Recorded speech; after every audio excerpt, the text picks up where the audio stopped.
Hello my dear students. चलिए आज start करते हैं क्लास 9 का चैप्टर पॉलिनोमियल, जो सीबीएसई एंड यूपी बोर्ड्स दोनों के लिए ही इम्पोर्टेंट है। फर्स्ट, पॉलिनोमियल क्या होता है आपका? पॉलिनोमियल क्या होता है आपका, कोई अगर आपसे पूछे, जैसे मैंने लिखा 5x + 2 3x² - 4x + 7 x³ + 2x² - x + 1। ये मैंने तीन आपके सामने पॉलिनोमियल लिखे, ये तीनों ही पॉलिनोमियल हैं। क्यों हैं? यहाँ पर देखिए x की पावर यहाँ पर कितनी है 1 है, यहाँ पर x की पावर कितनी है 2 है, यहाँ पर x की पावर 3 भी है और x की पावर 2 भी है। मतलब x की पावर अगर 1 हो, 2 हो, 3 हो, 2 हो या x की पावर 4 हो, मतलब एक होल नंबर हो 1 2 3 4 5 6, मतलब हमारा इस तरीके से हो, या तो x की पावर 1 हो, 2 हो, 3 हो या 4 हो, तो वो सब हमारे पॉलिनोमियल होते हैं। अच्छा, कौन से हमारे पॉलिनोमियल नहीं होते हैं? कौन से हमारे पॉलिनोमियल नहीं होते हैं? जैसे मैंने लिखा 2/x पॉलिनोमियल नहीं है। क्यों? क्योंकि 2 इसका मतलब क्या है, नीचे x लिखा हुआ है, यानी x की पावर 1 मानेंगे आप, है नहीं? नीचे x लिखा हुआ है तो x की पावर 1 है। अब मैं इसको ऐसे लिखूँ 2 मल्टीप्लाई, अब ये ऊपर को आएगी पावर तो किस में हो जाएगी, माइनस में। तो पावर किस में आ गई, माइनस में। पावर अगर माइनस में आ जाए तो वो हमारा पॉलिनोमियल नहीं होता। पावर अगर माइनस में आ जाए तो पॉलिनोमियल नहीं होता। जैसे मैंने √x लिख दिया तो ये भी पॉलिनोमियल नहीं है। क्यों नहीं है? क्योंकि रूट में जो भी होता है उसकी पावर हम हाफ लिखते हैं। मतलब रूट में अगर x है तो उसकी वैल्यू क्या होगी, यानी x की पावर 1/2। रूट में y है तो उसको क्या लिखेंगे, y की पावर 1/2। जो भी रूट में हमारी डिजिट होती है उसकी पावर क्या लेते हैं हम, 1/2। जो भी हमारी रूट में डिजिट होती है उसकी पावर क्या लेते हैं हम, 1/2। अगर मैं आपसे बात करूं टर्म की, टर्म जैसे मैंने लिखा 3x² + 5x - 7, तो यहाँ पर एक टर्म ये हो गई हमारी, एक ये हो गई और एक ये हो गई, यानी टोटल कितनी टर्म्स हो गई यहाँ पर हमारी? टोटल टर्म्स कितनी हो गई, 1 2 3। फॉर एग्जांपल मैंने लिखा 2x² + 5x + 6, तो यहाँ पे भी एक टर्म्स, 2 टर्म्स, 3 टर्म्स, यानी यहाँ पर भी कितनी हो गई हमारी, एक ये टर्म्स हो गई, एक ये टर्म हो गई, एक ये टर्म हो गई, यानी टोटल कितनी हो गई, 3 टर्म्स। जैसे मैंने अगर लिखा y² + 1, तो इसमें टोटल टर्म्स कितनी हैं, एक ये और एक ये, यानी टोटल कितनी हो गई आपकी, 2 टर्म्स हो गई। तो टर्म्स का पता हम ऐसे लगाते हैं। चलिए अब बात करते हैं कोफिशिएंट। कोफिशिएंट किसे कहते हैं? बहुत ही सिंपल है। जैसे मैंने लिखा 7x² + 4x + 9, देखिए यहाँ पे x² के आगे 7 लगा हुआ है, यहाँ पे x के आगे 9, x के आगे 4 लगा हुआ है। तो जो जिसके आगे लगा हुआ होता है वो उसका क्या होता है, कोफिशिएंट। जो जिसके आगे लगा होता है वही क्या होता है, उसका कोफिशिएंट। जो जिसके आगे लगा होता है वही उसका कोफिशिएंट। जैसे x² का अगर मैं आपसे कहूँ कोफिशिएंट क्या होगा, तो आप कहेंगे x² के आगे 7 लगा हुआ है तो 7। अगर मैं आपसे कहूँ x का कोफिशिएंट क्या होगा, तो आप कहेंगे x के आगे क्या लगा है, 4। जो जिसका आगे लगा होता है वही उसका कोफिशिएंट होता है। जैसे मैंने फॉर एग्जांपल लिख दिया y² + 5x + 6, तो यहाँ पर अगर मैं आपसे कहूँ y² का कोफिशिएंट बता दीजिए मुझे क्या होगा, तो आप कहेंगे y² के साथ कुछ नहीं लग रहा मतलब 1, कुछ नहीं लग रहा मतलब 1, एक ही बात है, कुछ नहीं लगा हुआ होता तो 1 मानते हैं। x का कोफिशिएंट क्या है हमारा 5, क्या आ जाएगा x का कोफिशिएंट आपका 5। तो कोफिशिएंट क्या होते हैं? कोफिशिएंट वो होते हैं जो वेरिएबल के आगे की संख्या होती है, वेरिएबल के आगे की डिजिट होती है, उसको हम कोफिशिएंट कहते हैं। कांस्टेंट किसे कहते हैं, कोई अगर आपसे पूछे? कांस्टेंट, कांस्टेंट का मतलब होता है आपका गिनती। ये जो हमारी गिनती होती है जैसे 1 2 3 4, मतलब हम पॉलिनोमियल में जैसे लिख रहे हैं x² + 5x + 6, तो ये 6 जो है आपका ये कांस्टेंट टर्म कहलाएगी आपकी। क्या कहलाएगी ये? कांस्टेंट। मतलब जो भी हमारा पॉलिनोमियल में गिनती होती है उसको कांस्टेंट टर्म कहते हैं हम। डिग्री अगर आपसे कोई पूछे, ये बहुत क्वेश्चन पूछता है एक एक मार्क्स के आपसे, डिग्री डिग्री का मतलब क्या होता है, कोई अगर आपसे पूछे, जैसे 5x + 2 लिखा आपने, तो यहाँ पे डिग्री क्या कहलाएगी आपकी, कोई अगर आपसे पूछे 1 कहलाएगी।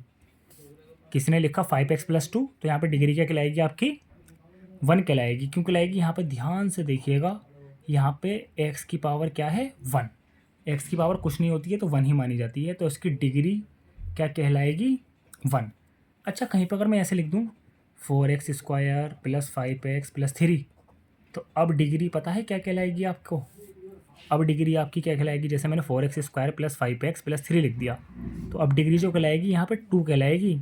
मतलब डिग्री क्या होती है हमारी, हाईएस्ट पावर, ज़्यादा वाली को हम डिग्री मानते हैं। जैसे मैंने अब कैसे ये लिख दिया 4x³ + 5x² + 3x + 4, तो यहाँ पे डिग्री क्या कहलाएगी आपकी, 3।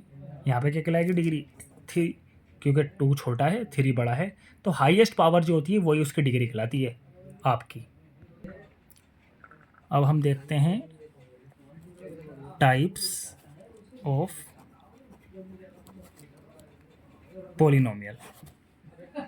पहला होता है आपका, कोई अगर आपसे पूछे तो मोनोमियल, जैसे 5x एक ही टर्म है तो मोनोमियल।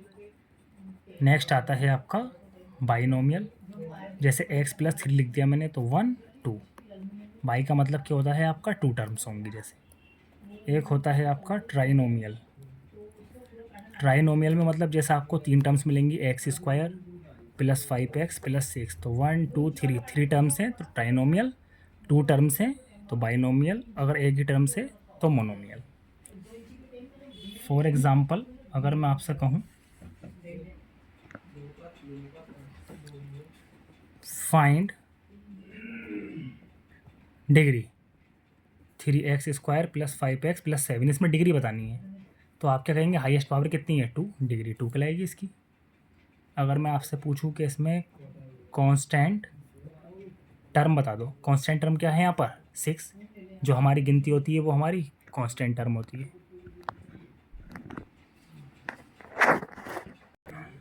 चलिए अब देखते हैं इसके क्वेश्चन कैसे आते हैं, बहुत ही ज़्यादा इंपॉर्टेंट हम क्वेश्चन आपके सामने करने वाले हैं। The value of k if x - 1 is a factor of 4x³ + 3x² - 4x + k is.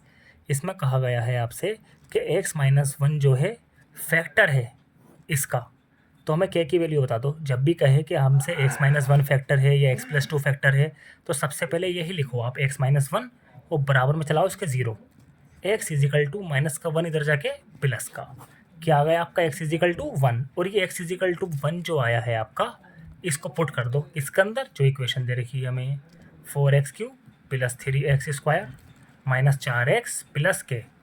आपने 4 की जगह 4 लिखा, मल्टीप्लाई आप x की जगह क्या है 1 1 वैल्यू पुट कर देंगे, + 3x² 3 मल्टीप्लाई x कितना है आपका 1 1 का स्क्वायर - 4x मतलब 4 × 1 + k।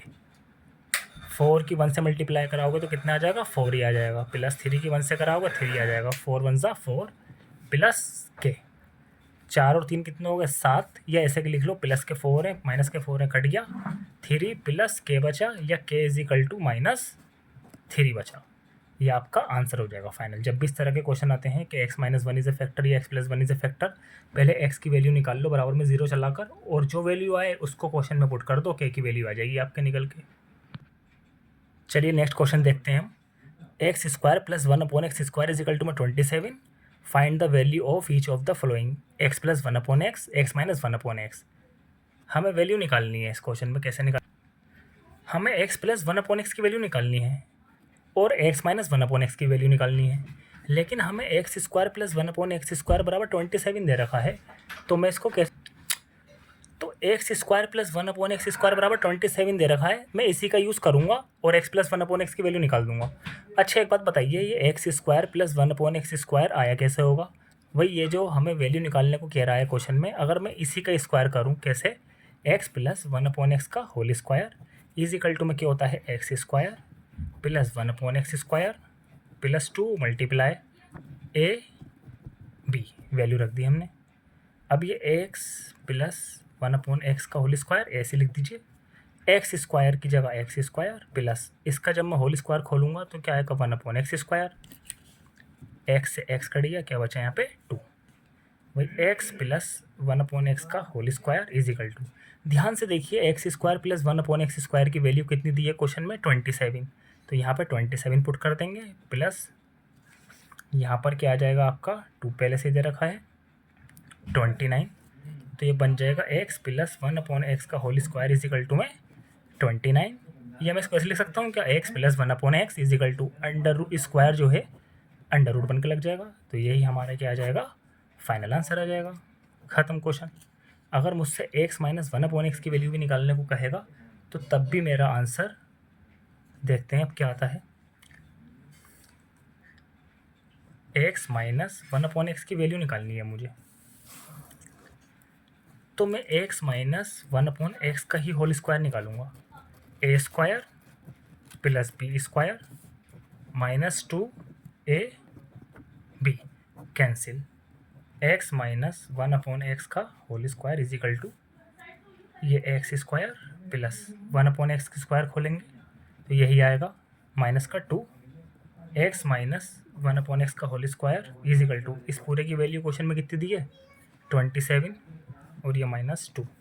अब कैसा आ गया आपका एक्स माइनस 1/x का whole square is equal to 27 में से 2 गए कितना आ गया 25, यानी एक्स माइनस 1/x स्क्वायर इधर अंडर रूट बन के लग जाएगा, यानी एक्स माइनस 1/x रूट 25 अगर मैं सॉल्व करूँगा तो क्या आता है 5, तो इसका आंसर क्या आ जाएगा आपका 5।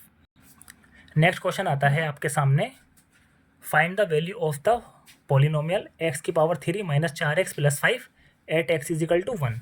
मतलब ये कह रहा है कि x इज इक्वल टू 1 रखना है आपको, तो ये वैल्यू बतानी है इसकी क्या आएगी।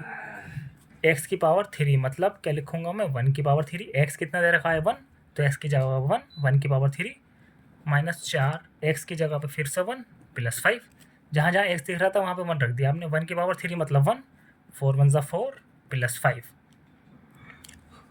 तो अब आपका आ जाएगा 1 और 5 कितने हो गए आपके 6 माइनस 4 इज इक्वल टू में 2 आंसर आ गया। ऐसे ऐसे क्वेश्चन बहुत आते हैं आपके, अच्छे क्वेश्चन होते हैं, कर लीजिएगा इसको। जैसे नेक्स्ट क्वेश्चन आया आपका, फाइंड द वैल्यू ऑफ के if x plus 2 is a factor of x square plus 5x plus 6 के। मतलब मैंने फिर से आपको बताया था पहले भी question, x plus 2 is a factor, जब ये कह रहा है ना x plus 2 is a factor तो x plus 2 is equal to 0 चला दो, प्लस का 2 इधर जाके किसका हो जाएगा माइनस का। अब ये जो वैल्यू आती है हमारी निकल कर, इसको पुट कर दो आप इस इक्वेशन में, मतलब x square plus 5x plus 6k में पुट कर दो, x की जगह पर क्या रखना है आपको -2, तो x क्या है आपका -2 का स्क्वायर प्लस 5 मल्टीप्लाई x की जगह -2 प्लस 6k। अगर मैं -2 का स्क्वायर निकालूंगा तो 4, अब ये है प्लस और ये माइनस, 5 2 10 लेकिन माइनस का 10 प्लस 6k, प्लस के 4 माइनस के 10 किसके ज़्यादा है माइनस के 6 प्लस 6k या -6 प्लस का 6k उधर जाके माइनस का 6k, माइनस से minus cancel, k is equal to क्या आ जाएगा आपका 6/6 यानी 6 1 ज़ा 6, k की वैल्यू कितनी आ जाएगी आपकी 1। जब भी आपको कहे वो कि x plus 2 is a factor, तो जो डिजिट आपको देता है फैक्टर कहकर जो आपको डिजिट देता है x प्लस 2, तो x plus 2 is equal to में 0 चला दो, x इज इक्वल टू -2 और जो भी निकल के आएगी x की वैल्यू जैसे -2 आई यहाँ पर, इसको पुट कर दीजिए इसके अंदर, आपका क्वेश्चन आराम से सॉल्व हो जाएगा। आपका एक क्वेश्चन ये भी आता है, फॉर्मूले पे बेस होता है, इसको हमें एक्सपेंडेड फॉर्म में लिखना है, इसको हमें लिखना है एक्सपेंडेड फॉर्म में। तो ये फॉर्मूला बन रहा है एक तरीके से a प्लस बी का होल क्यूब, तो a प्लस बी का होल क्यूब जो होता है आपका वो होता है a cube plus B cube plus 3ab और ब्रैकेट में a प्लस बी, ये होता है। तो देखिए ये a है प्लस ये b है, इसको a मान लीजिए पूरे को 3a को, इसको b मान लीजिए 4b को, और इसको उठाकर इसमें पुट कर दीजिए। a की पावर 3 मतलब a क्या माना है आपने 3a, तो आप लिखेंगे 3a की पावर 3, b की पावर 3, b क्या माना है आपने 4b इसकी पावर 3, फिर 3ab 3 मल्टीप्लाई a क्या है आपका क्वेश्चन में 3a, b क्या है आपका 4b और ब्रैकेट में आ जाएगा आपका 3a प्लस 4।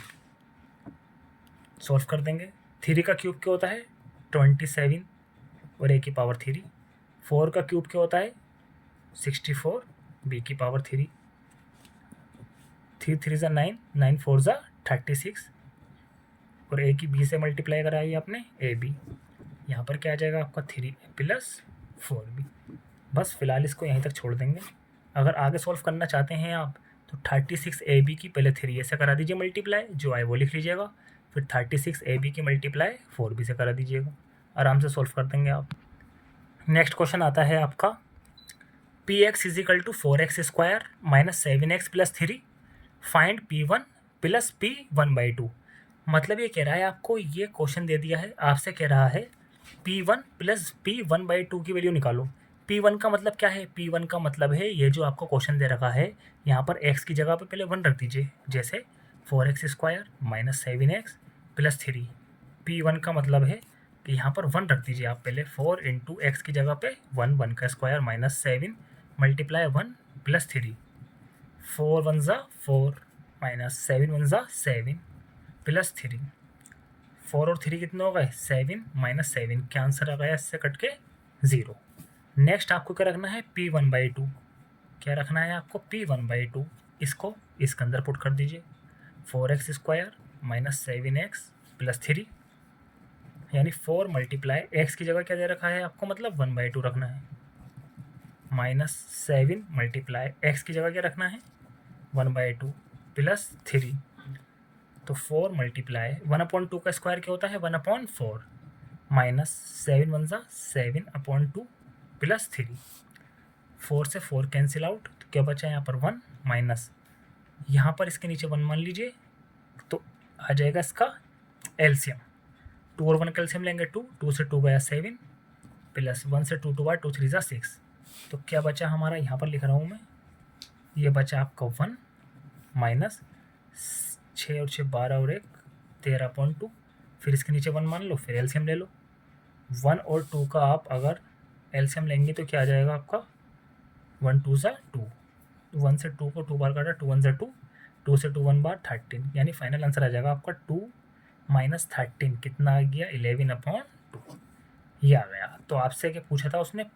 आपसे पूछा था P1 प्लस P/2 की 1/2 की वैल्यू बता दो। P1 कितना निकाला आपने? रख दो यहाँ पर 0 प्लस, और ये कितना निकाला आपने? P की वैल्यू 1/2 जब रखी इसके अंदर तो क्या निकल कर आया?